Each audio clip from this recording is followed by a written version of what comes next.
Sorry, I'm just letting a few more people in. It's fantastic interest. Ma pero, ma pongo kaiota I te mahi. Each element has a role. Here at NZCR, we've been using this little whakatauki as we share each of the tools with the sector, and it's a nice way for us to really position and think around PATs and the role they have, particularly the purpose that they have at multiple levels, and how they can be used. So a couple of examples is like the reports themselves can be used with students, with whānau, for teachers to use to inform teaching practice. Leaders can use them to think around strategic planning, next steps, teacher support. So there's just multiple layers and levels. Then there's actually, when we think around the texts themselves and the range of texts that students engage in, they also can play a role in teachers thinking around how students have engaged in the text, how they've got on around their reading comprehension. So there's just lovely little roles that each part of PAT plays, each part of the PAT assessment plays within this space. So what I'm going to talk about today is around PAT Pānui. This introduction webinar will cover a number of key aspects of the refreshed PAT Pānui. We'll discuss around equity and inclusion focus of PAT Pānui, an explanation of the changes that we have made from the original old reading comprehension test to this new version. And then I'll take you into Assist, and I'll just show you some of the reports at the teacher level, what the teacher level is, okay, and how you can track and monitor student progress too through the Learner Progress Report. And then at the very end, I will turn off the record, and there's an opportunity to ask questions. So if you do have questions, please place them into the chat as we go, or ask them at the end, will be fine. So PAT Pānui, PAT Reading Comprehension, is just one source of information that we know around your ākonga. It is a snapshot in time, but it also supports a nice progress story over time. What is most valuable is all that information that teachers get on a daily basis in the classroom with the conversations as they hear students read, students engage in reading opportunities across the curriculum, across their day. It's how this PAT information can support and supplement that to give that nice rich picture of the learner. So it is one snapshot in time, we have to remember that, and it can show you both progress and achievement over time. So the purpose of PAT Pānui and reading comprehension, they really are designed really carefully and deliberately to support and find out around reading comprehension. So PAT Pānui is a tool that enables us to really think carefully around how students are going in reading comprehension. They are designed there to find out around the ākonga at that learning in that point in time. We also have the ability to show progress over time through the scale score. So there's a couple of reports where you can see that. They help identify strengths and next steps for both individual learners, but also groups of learners, whether it be a class or a cohort year level. You can dig a little bit deeper and think around some of the decisions you may have made as teachers around the type of reading comprehension questions or the type of text your learners are engaging in or having the opportunity to engage with. And there's also the opportunity in how you can communicate this information with whānau, but also with ākonga as well about those next steps. So we always have lots of purposes when we think about a tool, and it's really important we think about those at the outset. We've been on a bit of a refresh game here at NZCR over the last 2 to 3 years, really thinking heavily around how we can make our tools culturally relevant, authentic and accessible assessments for ākonga here in Aotearoa, New Zealand. So we carefully think through quite a design process to develop the tools, particularly this one that's gone through a really rigorous design process. And so we think carefully about contextualizing, we think around the settings that students are engaging in, both home, community and school. We think about principles and values that are important to schools, ākonga, communities, and also here at NZCR. You will see we've got new graphics, and in the PAT Pāngarau, we've also thought about the language and the audio option as well. NZCR has a really strong focus and strategic direction around equity. and it is close to our heart of everything that we do here, whether it be in tool development or whether it be in report writing. But if working with schools, we really do think through an equity lens. So this refresh was guided by a strong commitment to equity. An equitable education system recognises that some akonga are advantaged compared with others and focuses on providing appropriate resources and pathways that allow those without the same advantages to succeed. It also recognises that they can succeed. So research has shown us that equity-related factors play a major role in reading achievement of akonga in Aotearoa, New Zealand. Assessment practices and differences in opportunities for learning have contributed to these inequitable outcomes. In our refresh of PAT Pānui, reading comprehension, we are committed to ensuring that its assessment resources support and cater for akonga underserved by the education system. The assessments are now more culturally relevant and more relevant for Aotearoa, New Zealand, as well as more accessible. This has gone through a very rigorous process and the changes that have been made. It's a very exciting tool. So what has changed? Quite significant changes have happened. So about 70% of the texts have changed, which is really exciting to see. There's some really lovely new texts in here, with majority coming from New Zealand authors or within a New Zealand context. Every single item as well as question was put through our cultural perspective tool as a part of the review process. That's part of the rigor to the tool that sits behind, just to make sure it's doing what it needs to do, but also meets the criteria that we have. The comprehension process comprehension process question, or the question types, they have also been reclassified and expanded from 3 to 5. I'll talk about those a little bit later on. And there's also a lovely range of texts now, so a real broader range of texts are available. So reports, biographies, procedural, narrative, poems, recounts, explanations and opinions. Students have the opportunity to read those across the tests. There's also included now Kupu Māori and Pasifika language words. They're frequently used within the texts, and where needed, the English is put alongside where it's appropriate. But for some common words that, everyday words that students will know, words like tahi, they don't necessarily have the English word beside it, but where appropriate it is. And in the back of the Kaiako guide, all of the Kupu Māori and Pasifika language are listed along with their definitions beside and which text they're in. So it's a great resource in the back of there. There's a fantastic Kaiako guide. I think it's one of the best Kaiako guides I've ever read from NZCR, and it's a lovely, easy read. It's written for teachers in mind, and it's well worth a read from teachers to have a little read of that, particularly around the question types, explanation of those. There'll be new norms in 2025. The current ones are at least 10 to 12 years old, so it's time for those to be updated. That data is being collected at the moment, so those norms will be available next year. In 2024, only the static version online has been available. So that's the standard paper format, but in an online version, that's been available this year. But if you wish to do print versions, they're going to be available to be purchased soon from our sales team, and they will be available to be used from 2025. So from 2025, both online and print version will be available in PAT Pānui. Now, as of next year, our current old version will no longer be available. So from 2025, only PAT Pānui will be available to be used with an assist to collect the data. So what are some of the key features? So just like the old comprehension test, there are 7 comprehension tests aimed at a specific year level. And on the table there, you can see that they're designed for years 4 to 10. And there are recommended ones. So, year 4's test 1, year 5's test 2. But of course, you can differentiate as well and think about your akonga and which test is appropriate. So we have that available as well. So 7 comprehension tests to be used across those year levels.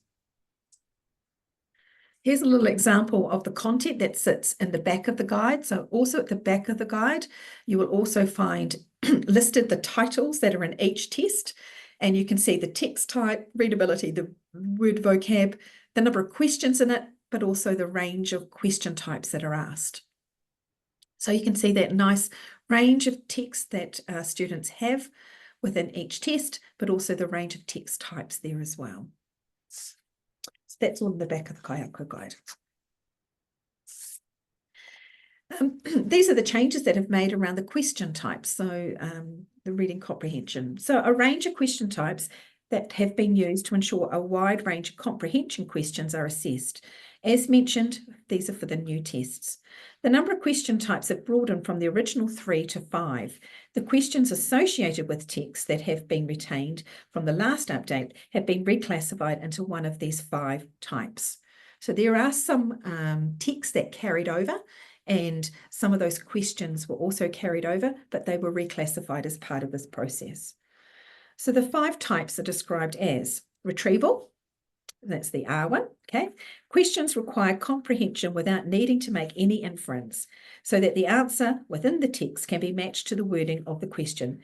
Very few questions are true retrieval type questions. Local inference. Local inference questions require comprehension of implied information from within relatively small sections of text. So like could be within a sentence or a couple of sentences. The answers are straightforward and localized, but require some inference where the answer is not explicitly stated in the text. Complex inference. This is the one that's changed, that was global inference in our current one. These require a kunga to connect information from different sections of the text to draw an inference. Complex inferences may require linking of more than one idea or phrase and analysis to identify the best answer. So it's like bringing multiple pieces of information together. The 2 new ones. Interpret and integrate questions, integrate ideas and information, making sense of the intent and developing a more complete understanding of the entire text. At this level of inference, our kunga use their own experience and understanding to unpack more abstract ideas and meanings within a text. And critique and evaluate.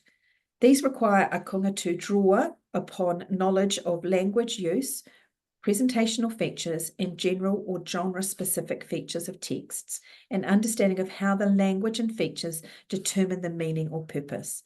These questions might be often how the writer achieves a particular purpose or meaning. Okay, so that intent behind the writing. All these explanations are clearly outlined with examples in the Kaiako Guide. It's a really clear explanation, and I strongly advise all teachers and leaders to actually have a good read of that guide. It is a really fantastic Kaiako Guide. Handy little hint. One little handy hint that I have been sharing in each webinar is it's really important that Kaiako and leaders have a look at the test before students sit it. Many reasons. One of the key reasons, is it the right test for learners in your classroom? Is it the right level test? Do you need to differentiate?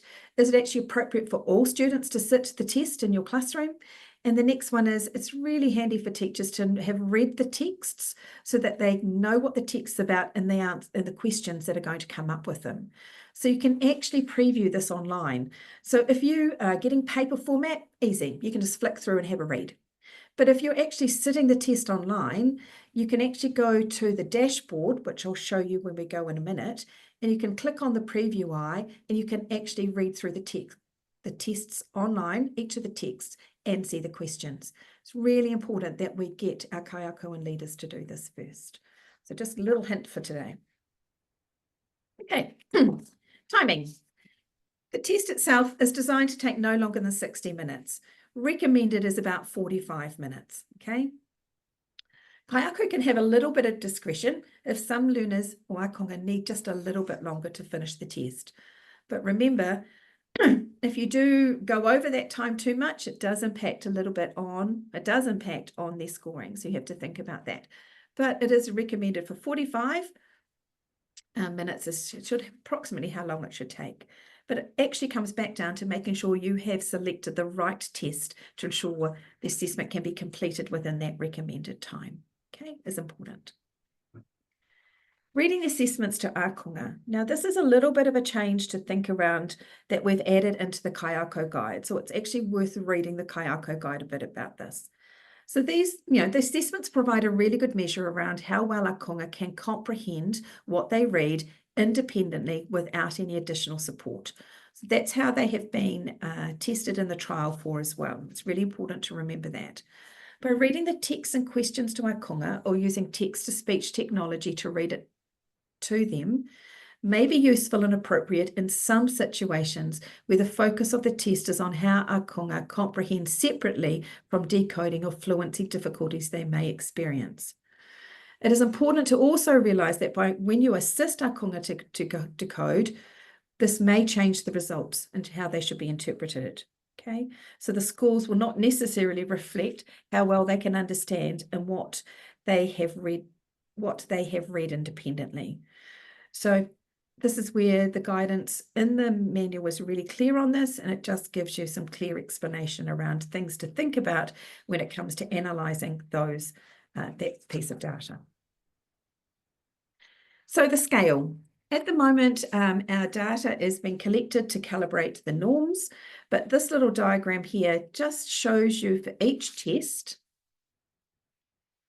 where each question has been calibrated to the scale. And as you can see, as you move your way through the tests, of course, you'd expect the reading comprehension questions to get more difficult. That level of difficulty increases across the tests. But it just shows you that there is a broad range of comprehension questions in each test, and they sit within this range. So at the moment, our scale, our norms are being developed. They will be available for next year. And of course, scale scores are supplemented with normative information in the form of stanines, so that test scores can be compared with the scores of a nationally represented reference group at specific year levels. Okay, so we have a representative group in our norm group. So if you register next year, they should all be in there ready to go. Okay. The link that I just gave you that I put into the chat links you directly to these equitably focused resources.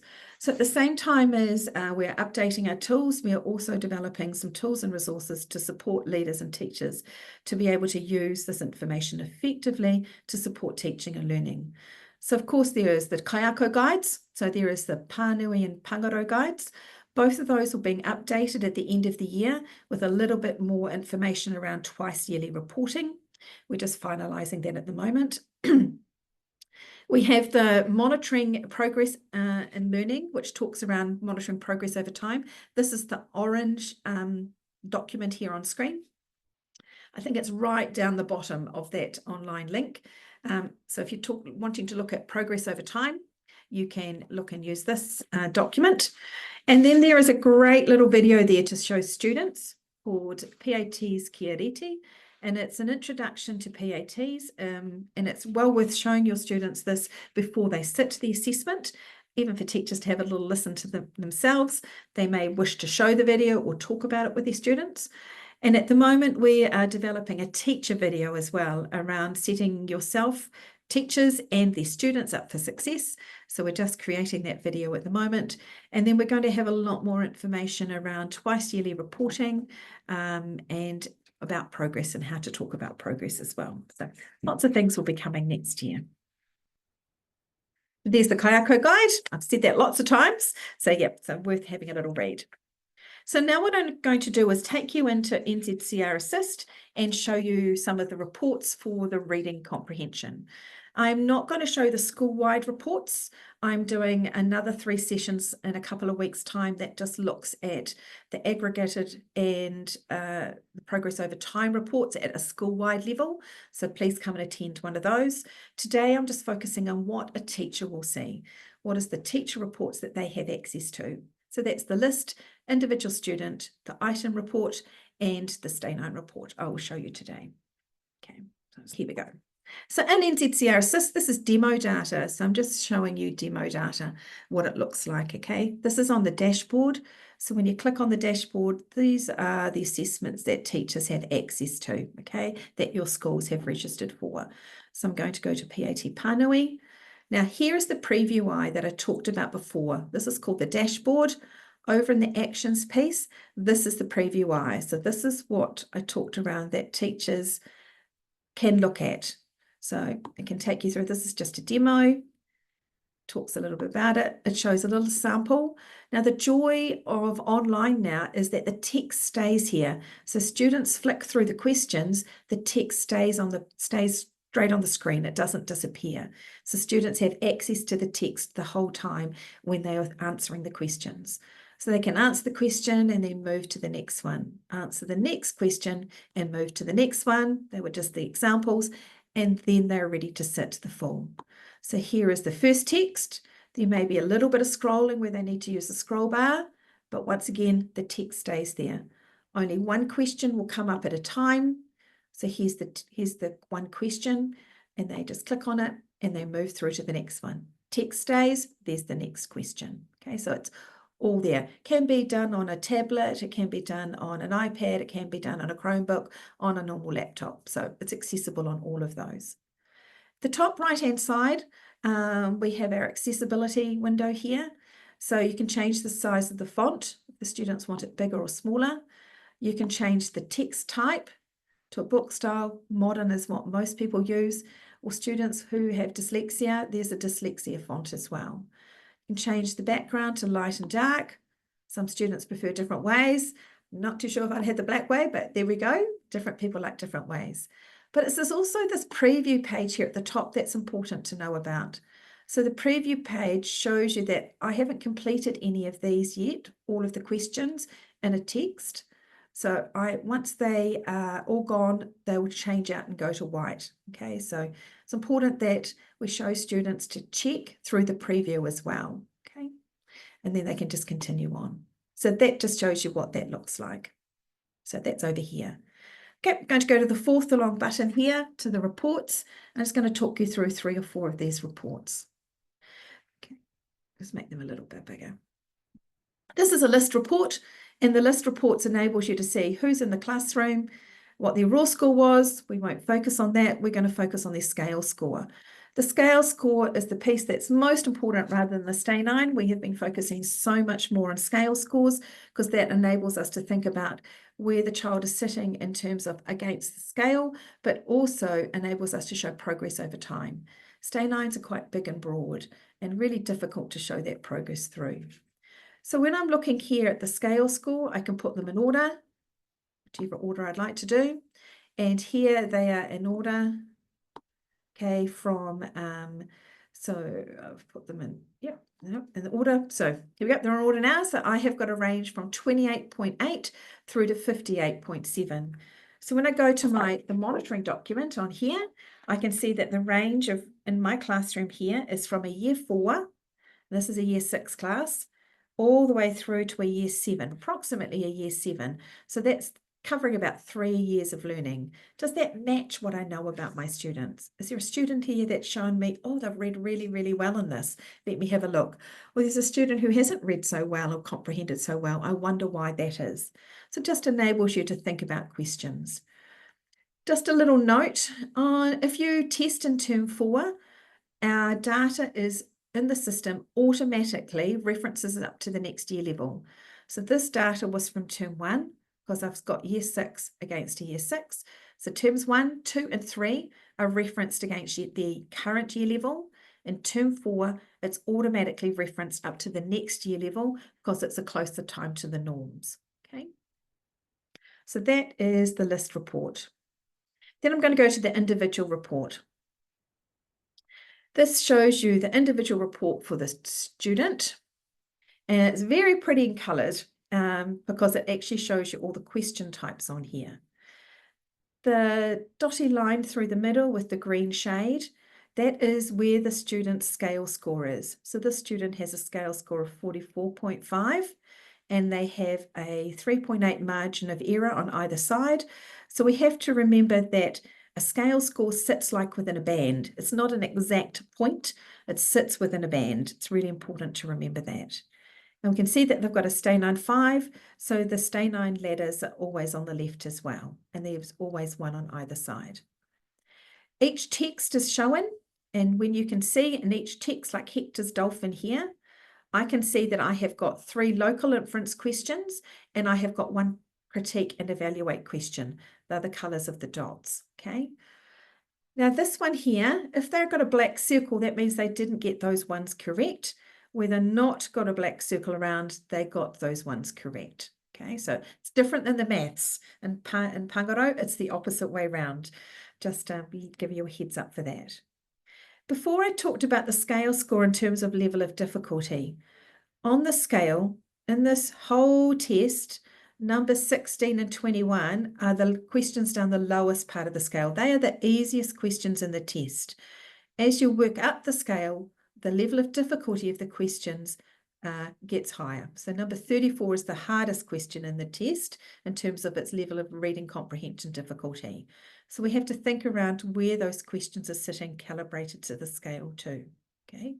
So there's lots of information going on this one piece here. You've got which texts, you've got how do they get on around the text in terms of the reading comprehension, how do they go against the question types as well.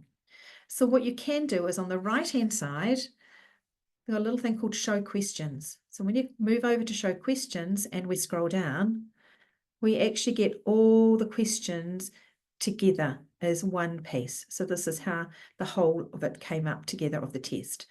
If I click show text type, I can now see here just looking just at one view, just at a text at a time. It's easier to look at that than a long list, I find. So, and then I can put them in order of question of level of difficulty as well. So I can then think around how they fit on the scale against each other. Okay, so that just gives you a little bit of a picture of the individual student. So if I was looking at this, I'll be going along and thinking around how do they engage in them? How do they go with each of the question types? Is there a little trends and patterns that are showing here for this one student? I may have some students that I'm monitoring closely in my classroom, and I may decide just to look at the individual report of those students more closely than others. Okay, but it's important to go down to this level here. If you were then thinking around in here and I'm thinking, oh, how they did answer that, then we can click on over here to the question, but I'm going to go there in a minute. Okay, I'll show you in a minute. The next one is the item report. And the item report is the collated report that enables you to see the whole class who sat that one test together, collated together. Okay, so it just gives you that picture that I can now do a little bit more analysis as a classroom level and think around how they got on with some of the texts, or I could focus on some of the text types, or I could focus looking at the question type. So what I can do here is on the right-hand side, I have the green bars. I'll just make it a bit bigger so you can see. So each question has a scale score, but beside that is how did the class get on? So the green part is my class, that's the percentage, 69, and the red inverted triangle is the national percentage. So I'm looking to compare how my class got on against the national percentage. I might do that initially. So when I come to the second question, it's a retrieval. Oh, that should have been right in front of them. How did they miss that? Quite a bit of my class missed, this class group missed this question, and I'm wondering, what did they answer? So what I can do is I can come over here to the left and I can click on number 2 and it will take me through to the text, and then I'm just going to scroll through until I get to that question, which is the retrieval question. Here it is. I can read the text. I can think about what the question is, and then down the bottom it shows me this group here in B, they got it correct, but majority answered C. Why did they answer took a shower? Then I'd be starting to think, what did they bring? Why did they do that? Why did they select that? Hence why it's important teachers have read the text to be able to think around what knowledge and skills did students bring to that, and what are the reasons why they may have answered that like that. Okay, so just enables you to go down. So you can go from this part here, the item report. Sorry, it's just taking a little bit slow. You can go from here all the way down to an individual item report and see how your students got on. Okay, so this is just a nice little brief introduction for you to that. The last one, of course, is the Stay9 report. I don't focus too much on the Stay9 report. Like I talked about before, they're big and broad. They may give you an identification of how kids are going, into how our konga are going, in terms of these may be my 3 students I'm monitoring closely. I may think around how they're going, or how are my students in standard 8 and 9 going. It's more about, think about individuals. So we more focus on the item report and the individual report. Okay. The last one to look at is the student progress over time. So you go to reports and you look at learner progress. And this is where your students can come up. Now, I'm not going to have very good examples here because this has just got one student data on it. But if you're an assist, looking at the learner profile ones will show that profile piece over time. You can hover over the top, tells you about the student, their scale score, their stay 9, and you can click on it and it will take you directly to their individual report. These ones are the progress over time story reports. So it enables you to see those. Okay. So that's what I was going to show you on there. I'm going to stop the recording now. And if anybody's got any questions, you can ask away.